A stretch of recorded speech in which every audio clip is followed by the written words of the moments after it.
Good evening and welcome to Chasing the Facts. I'm Sam Chase, your host, and with us this evening is Chairman of Chelmsford Select Board, Pat Wojtas. Good evening, Pat. Hello. We're very glad to have you with us, and we just had an election in town last week, and so we have a little bit of change up on the board. We have a new member, and as part of that process, very shortly after the election, 2 days after, as a matter of fact, the major boards in town get together and they do what is called a reorganization. And what that means is the members of that particular board vote to have new board officers, which generally are a chairperson, a vice chair, and a clerk. In some boards it's called secretary, but it's the same position. So as a result of that reorg, Pat is now the elected chair of the select board for the next term, for a whole year. So congratulations, Pat, on your election as chair, and we look forward to having you guide the meetings forward. So your first run for select board was back in 2007. It was. It was, and I remember that quite well. And that was somewhat, as I recall, somewhat of a historic situation, because I think it's the first time in the history of the town where we actually had two women elected to the board. So we had one woman on the board a couple of times, I think, before that. I think it was Sue Gates and maybe Bonnie Toll. Right. Mm-hmm. But this was the first time we had two. It was you and Claire Janot. Right. So it's been a while, 2007, so let's see if I can do the math. That's what, 17 years? It is. Okay. And I know you had some little time out in there. A couple of small gaps. A couple of small gaps, but that's a long time to serve. So when you first were elected, obviously you were invested in the town, and you had served on the library committee, and you'd been a town meeting rep, so you had some idea. But in that first year you were on the board, how did what actually happened in your first year align with any of expectations you might have had? Were you surprised at the way the board operated, or were things going the way you thought they should? Or give us a little bit of a insight on that. I mean, as far as the process, I felt comfortable. I felt like, I as you know, I kind of followed local government well before that. I was definitely, I wasn't so much involved, but I kept myself informed as far as who was on the board and what the issues were. So I would say there really were no surprises when I came on board. And I think things went along pretty well. As you were on the board then too. Yes. Mm-hmm. And, there were some definitely diverse opinions, which is as it should be. If everybody's going to have the same opinion, you don't need 5 members of the board. That's true. So I thought things went along pretty well. And yeah, like I said, no surprises. And quite frankly, I think that's some of the issues that we have now. I think so many, maybe not so much this election, but in the recent past, I think there's been people that have run that really didn't understand what the select board was responsible for, and what authority they had, and how things actually work. Sometimes behind the scenes, but most of the time it is out in front, as you know. I mean, most everything has to be done in an open meeting. So you came from Finance Committee and maybe other boards before that, town meeting rep. So, I guess I would encourage people to try to get involved in other, especially townwide boards and committees before they take the leap to the select board, because you can kind of grow into it, I guess, a little bit more comfortably. I'm glad you said that, because actually you and I share the same opinion, and that's not to denigrate anybody who made the plunge just initially to get on the board without any prior experience, because in the last 10 or 12 years, as you said, we certainly have had people do that. But I just think for your own sanity, if for no other reason, if you have that prior experience, and I know I'm a little biased here, I'm going to say that, just in my opinion, I think the Finance Committee is probably a good place because on Finance Committee, as you know, you get to look at every town's operating budget, and you have to listen to the department heads talk about their departments and justify them. So I think that really gives you a very good overview of at least some of the structural elements of the town. But any of the other boards, I mean, Planning Board would certainly be a good jump-off point, and I think some people would say if you can do school committee, you can probably do anything, right? Right. And I guess I would agree with that as well. So Right. I think you're right. We're probably better served over the long term if we have people that have had some exposure and some experience. Right, and I think a good example was that, to go back quite a while, was Sean Scanlon, who won his first attempt at the Select Board, and he resigned, a year and a half later. Oh, I think it was less than that, wasn't it? Was it a half a year? I don't think he made the year mark. Okay, maybe it was just a year, because he just felt like it wasn't what he expected it to be. He thought it was going to be more day-to-day stuff, like what a town manager, I guess you could say, and hands on the levers of everything. So, so that was a good example, I think. That is a good example, and that kind of leads us into something else I'd like to discuss with you a little bit, because it all revolves around the charter and how the charter is structured. And I would say that everybody who's on the board, or who has been on the board, at least in my tenure in town here, everybody's got a pretty good brain. We've had some very intelligent people. So they're certainly all capable of reading the charter and understanding it. Sure. But sometimes in the past I've wondered, maybe they've read it, but do they really understand the structure and how things are supposed to be done?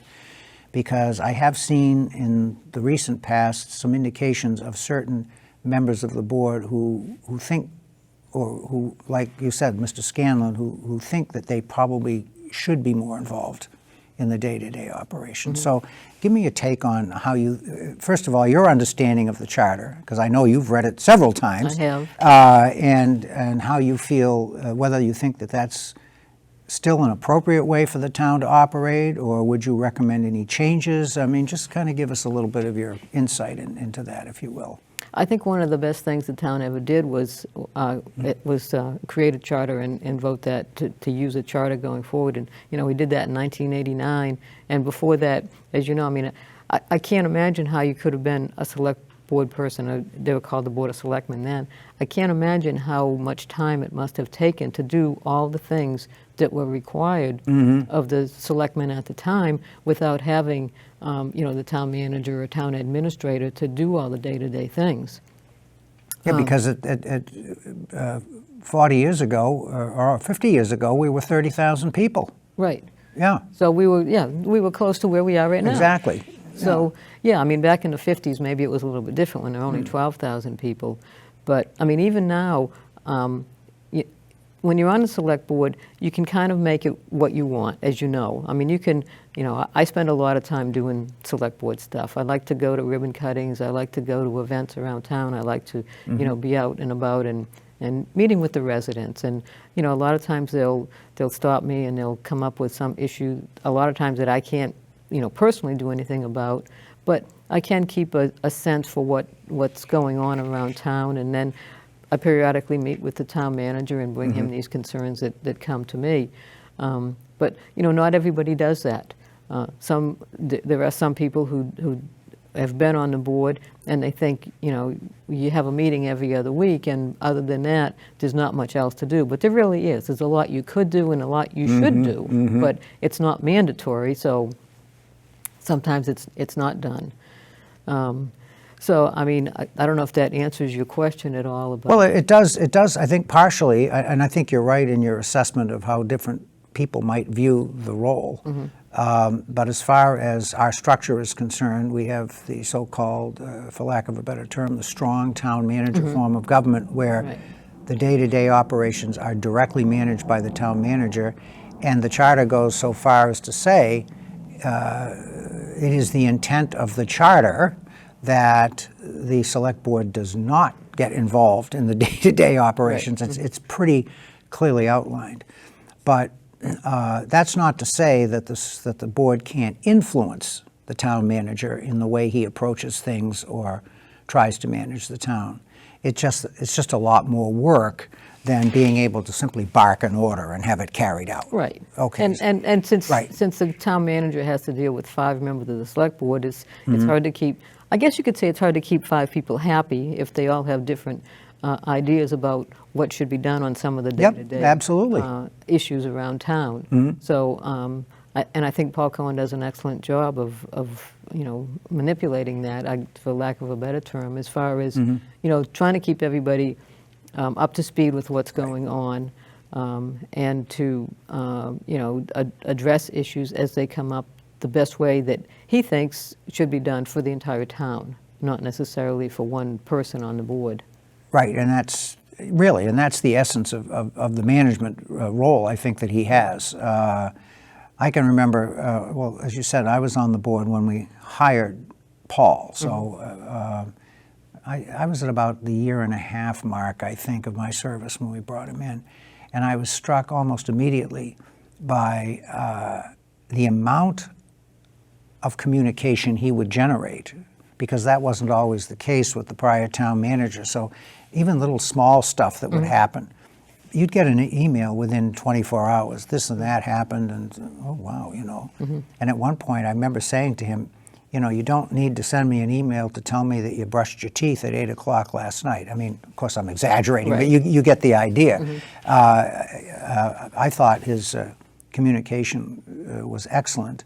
Of course, that was 15 years ago, but I have no reason to assume that it still isn't at that level, and I would guess that it probably is, Right. I mean, knowing his personality. Right. Well, anything that Yeah. we should know about, we do know about, That's as far as I'm concerned. and that's all you can ask for. Right. And I'm going to guess it isn't that way in some towns. I'm sure it's not. Yeah, and so, yeah, when you lose that connection, and if you're sitting on the select board and you feel that the town manager is not keeping you up to speed, I guess it's easy to get the idea that maybe you're purposefully being ignored, okay, and then perhaps, and you have to watch that, because that's when the animosities come in, right? I think Paul does a very good job of that. So you're okay with the charter the way it sits now? You wouldn't recommend any major changes to it? Well, I definitely would not want to go back to an open town meeting. I mean, there are some people that still feel like we should, that was too big of a jump to go to a representative town meeting. But,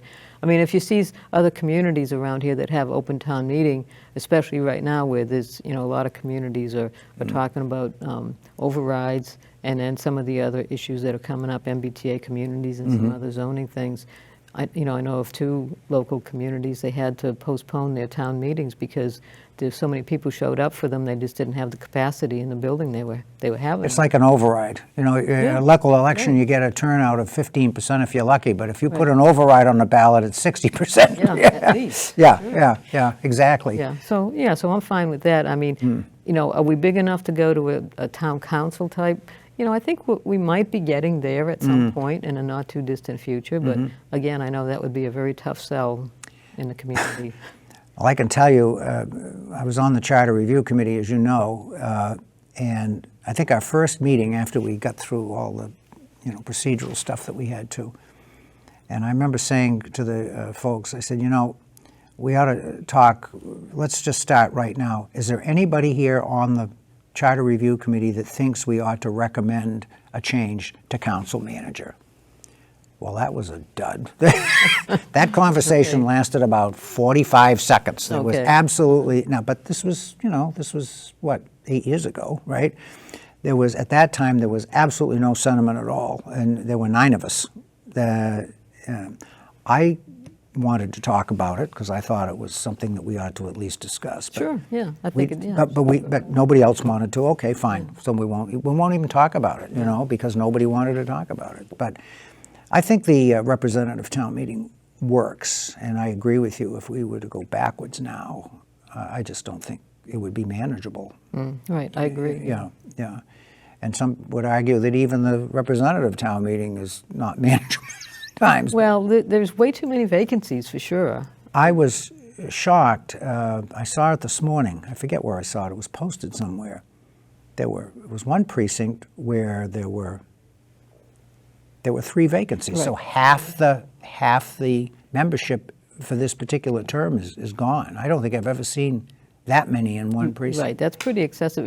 Yeah. It's interesting, too, that the precincts that used to have a hard time getting people to run, and now it seems to be the opposite. It used to be like up in the North Chelmsford area, you know, what I can't remember what precinct. Precinct 2 always had a problem. They always Right. had a deficit, right? Right, and now they have at least enough, if not, Yes. if not more, which I don't know what changed, but Yeah, because interesting. obviously we did re-precinct, but actually the new precinct 2 is part of North Chelmsford. right. Yeah. So, That one, I think that was one of the few that kind of stayed the same, yeah. Right. Yeah. I'm still, I think I'm getting there now. When I was preparing for election night, I spent about 15 minutes looking at the new precinct map just so that I could understand where these numbers were coming from. So probably I would guess that, because we're going to do another charter review in another 4 years or 3 years. Yeah, it should be coming up pretty soon. Yeah. If it was, I didn't realize it was that long I ago, that know, it was it's 8 years. just- yeah. It's unbelievable. I don't anticipate that there will be any call to make any radical changes. You know, I mean, I can see discussion over certain sections, probably the same ones we had the last time. Right, I would yeah. guess, right? But anyway, one thing I'm hearing from the community constantly, and I'm sure you hear it all the time, you know, the fact that property taxes they go up every year. They do. Okay. I think in the last 25 years, I can remember 2 instances where they were relatively stable, okay? But that is not the norm. But if we look in other towns around us, it's no different. Right. They go up in every town. But you do get to the point where if you're going to get a significant increase every year, at some point you're going to be pricing some residents out of their home ownership. So is there anything, and you've been looking at these budgets now for 15, 16 years, so you understand it as well as anybody does in town. Are there any areas where we could level fund or even cut? I mean, is that even a possibility to talk about at this point, and not without eviscerating any of our essential services? Well, I think that's the tough things. I think once you provide a service for the residents, it's very difficult to take it away. So that's almost impossible to do that. That's a good point. And I mean, look what happened when we eliminated for a while leaf pickup. Oh, I mean, there was everybody complained about that for years until we re-implemented it. and they Now- danced in the streets when you implemented it. I mean, everybody was happy with that, I Right, think. Yeah.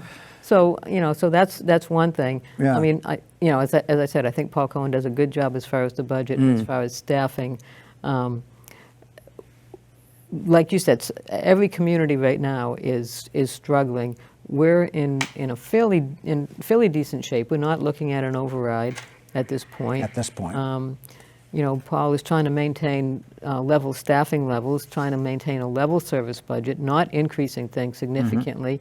But right now, coming out of the pandemic and during the pandemic, inflation was a lot more than 2.5%, and we're limited to that 2.5% increase every year, which, I mean, anybody can see that that's just not sustainable. When prices go up, when wages go up, 3-4%, and all we can do is raise taxes 2.5%. All we can do. I mean, that's Plus more any new growth that you right, get. and Right. new growth, right? Right. But it's just very difficult, and the state doesn't help us much, quite frankly, as you're aware. This current fiscal year, the amount of our local aid has stayed flat. I mean, so if you look at it as far as considering inflation, we're basically getting less than we were years ago. Actually, going by Paul's numbers that he presented recently, this year for fiscal 25, or the upcoming fiscal 25 year, it's actually the amount of increase year over year is actually quite a bit less than what the historical number has been, which is, and maybe that's because we got such a big bump this year. I don't know, but maybe I'm giving the state people a little bit too much credit here for trying to manage that process. I know don't on know. the school side last year we did get a big bump. Yes. And then that would drop down Yes. this year. But on the general government side, right before the governor came out with her numbers, she had made an announcement that our increase was going to be something like 3%, and it turned out to be like closer to 1.5%, I think. Yeah, 1.6. 1.6. Yeah. So that was interesting that over a course of, I'd say, less than a week, what was promised and then what was delivered, and it's really not been delivered yet, was significantly different. And that's something that I think, and again, not to denigrate anybody. I mean, most people don't have the time to follow this stuff as a select person would, okay, because it is part of your job. But I'm struck by the fact that the town manager started last December to set the table, if for lack of a better term, for the upcoming fiscal year 25 by telling the select board, the finance committee, the school committee, listen, we're okay this year because of the bump that we got. Right. But next year is going to be a problem. And then he alluded to what towns are doing this year, okay, are in trouble. I mean, we've got our neighbors, Westford, that is contemplating an override, and a pretty significant one. Significant one, yes. Okay, and just so that folks understand, Westford is a wealthier town than Chelmsford, both in terms of property valuation and in terms of per capita income. The people in Westford are richer and can afford an override probably more than the people in Chelmsford can. And they're balking. They're going to have an awful time, I think, getting that passed. Draycott is in the same boat. So the communities around us that didn't get the local aid hit that we got last year are already struggling. And what I think what Paul is trying to do is set the stage and let residents know, listen, we're in for some tough times upcoming. And so the question is, what do we do? And basically our budgets are a service budget. Most of the cost is labor. Because and benefits. And benefits, labor, which goes along with that, because we have people that provide the services. Right. You know, you can't automate police and fire. I don't think you can automate teaching, although AI is probably making an attempt, but that's a long way off, I think. And I hope it never gets to that point. Let's not get the people out of the equation. But I think we're limited as to what we can do, and I think you made an excellent point when you said, once you provide a service, try taking it away and see what happens. I mean, that happened really, you know, over 20 years ago now when we tried pay-as-you-throw trash. That lasted for, what, a year? When you had to get the stickers to put on your trash. And it was a disaster. And it was a disaster. People wouldn't pay the $2 for a ticket or whatever it was, and then the town looked like a dumping ground. And that's what it was. Yeah, it was awful. Right. Right? So that was, I can remember when that happened, and we're talking to residents, and we said, well, you know, if you don't pass the override, then you're going to have to pay for your trash in a week. Oh, that'll never happen. The town won't ever do that. Well, I learned a lesson there. If you're a town leader and you're trying to get an override passed, and you tell residents that if you don't pass it, X is going to happen, X has to happen. don't go back and try to find a way to cover it, because you've just destroyed your credibility. Exactly. All right, so if you tell them X isn't going to happen, then let X happen. Right. Okay? You have to. Yeah, I think so. And in that particular case, it did. And we saw the result, you know. So I think that's a problem government has. It doesn't matter whether it's local, state, or federal. I mean, people just more and more seem to be less trusting of what the political leaders tell them, you know. And it's really a shame in Chelmsford, because I have found that 99% of the people that we elect to our boards and appoint to our boards, pretty honorable people and trying to do the right thing. Yeah, and I think, you know, I would say that everybody who runs for the select board and gets elected, they all have the same long-term goals in mind. Just how you get there may vary. That's a good point. Yep. So. Yep. So that brings us to how do you get there? So now you're the chair, and you've been chair in the past. You've been elected chair in the past. Right. This particular time, though, we had a resignation. Mark Carrata resigned, was it August of last year? September, yeah. September, yeah. So you had, so the board, Pat was vice chair. So of course, chairman resigns, vice chair steps in, takes over. So you're the chair. So we got a little bit of your style that we watched during that time period, because it had been a while since you'd been chair, right? Right, it had, yeah. And so I was very glad to see that you were elected for a full term, and I think that was the right thing for the board to do. Yeah, I was glad too that I Yeah. was, obviously. So, but you know, as you know, I'm an observer of what the board does, and your style is a little bit different than perhaps the style of some recent chairs. So how would you characterize your style of managing a meeting, and what do you consider are your priorities for getting through a meeting? And we just had a long one We just had Monday night. I mean, when I saw that ones. agenda, I thought, I'm not going to make it. I mean, Yeah. I'll fall asleep at the halfway mark. But you got through that very well in under 3 hours, which I think Just was, barely under yeah, 3 well, that's okay. It's still under, right? Right. I thought that was a pretty good accomplishment. So what is your methodology? How do you keep things moving when you're a chair? Well, I want to make sure that everybody on the board gets a chance to talk about whatever the topic is. Mm-hmm. Obviously, I mean, you have to do that. But I try to keep the conversation focused too, because sometimes people can tend to, drift off to talk about something that's not really relevant to what the topic is. And just basically keeping it moving. I mean, I try really hard not to cut anybody off or ask them to speed up what it is they're talking about. And I like to set up an agenda that kind of makes sense and isn't overloaded unnecessarily. We did actually take some things off the agenda that could be put onto our next agenda in order to keep it from going till 10 or 11 o'clock at night. But eventually you do have to catch up. You do have to get those Right. things accomplished. But and I will say, the board has been extremely busy, I think, in the past, I'd say 6 months. Oh yes, I agree. Yeah. In the very recent past, it had to do mostly with housing. We've had 4 40B projects come before us in the past 2 months, which is very unusual. We hadn't had any for years. Years, right. And then all of a sudden, it's like every meeting we have one that we're talking about. And then the zoning things that we're talking about, which also are related to housing. And then before that, we had, right before Mark left the board, we had started working with Paul Cohen and Darlene Lucia, the town accountant, to finalize contracts for them. And that's a negotiating process. Right.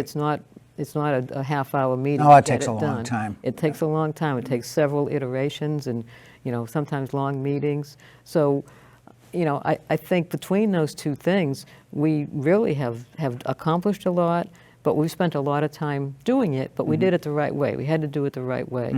And going forward, we're still going to have some more of the housing things.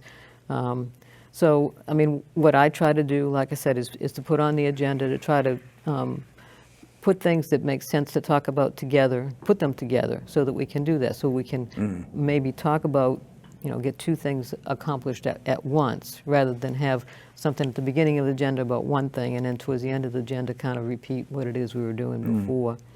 And also, when it's appropriate and necessary, to give the public an opportunity to speak too. If we're having a public hearing, obviously the public has every chance to speak. Right. But we have had meetings where it wasn't a requirement, but because of the topic, we did open it up to the public. And then, but before we even start, having the public come up, I try to make a statement for the members of the public to keep their comments on topic, and if what they're coming up to talk about has already been discussed, to just say that. So it's just a structure that you like to follow. It makes perfect logical sense. Stuff that was designed to keep the meetings moving. Pat, I hate to say it, but we're out of time. I could talk to you for at least another half hour here. We didn't get to all the things we had, but we'll have you back. Okay. You got a whole year to be chair, so There you we'll have go. you back. Yeah. So thank you very much, and we'll sign off for now. And thank you very much.